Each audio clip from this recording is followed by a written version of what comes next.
Hi, I'm Mystery Shy, and you know how I said that I don't really read real books?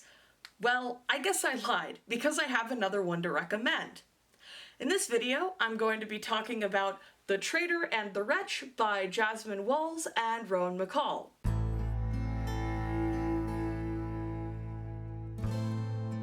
I first found out about this book because of a post on Blue Sky, and when I looked into it further, I realized it was literally written for a target audience of me.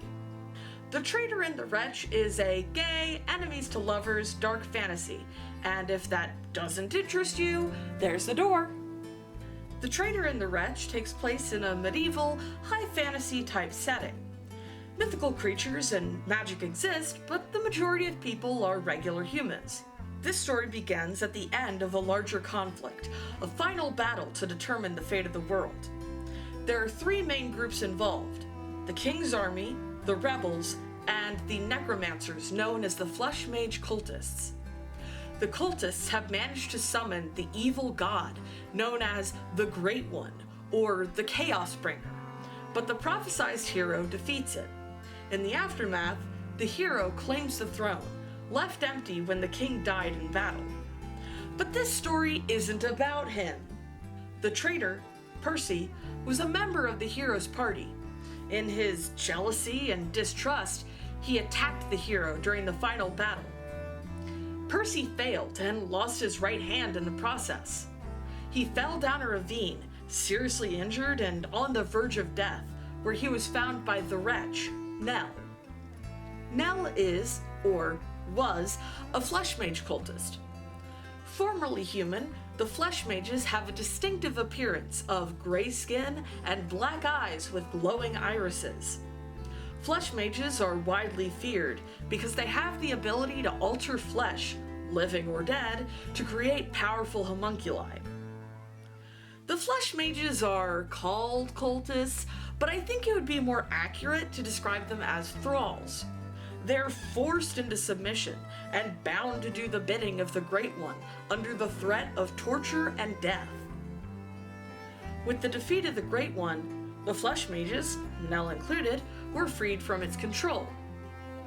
Nell is forced to confront his own damaged psyche and decide what to do with his newfound free will. Now a wanted man, Percy is forced to rely on Nell as a guide through the cave tunnels in order to evade capture. As you may have guessed from the word flesh mage, this book contains body horror. But also, smooches. There is some implied and referenced sexual content, but nothing super explicit. The Traitor and the Wretch has a really strong AO3 feel to it, and I don't mean that in a negative way at all. I just mean it feels like one of those really long, super well written fics that has like a song lyric or a line from a poem as the title. If you know, you know. Anyway, the book is a little bit thick, but I could have easily read it within 3 days if I didn't procrastinate reading the end. I just really didn't want to leave the world and those characters. The book changes perspectives between the two main characters, Nell and Percy, which is something I don't typically enjoy, but for this story in particular, I think it works really well. The changing POV is really important for understanding why the characters act the way they do. Another notable aspect about this book is that it has several illustrations throughout, which you might expect for like a light novel. The Traitor and the Wretch has a really satisfying ending, so I highly doubt that there's gonna be more written in this universe. But hey, I certainly wouldn't turn down a sequel. Heck, I would even settle for a pair of prequel stories.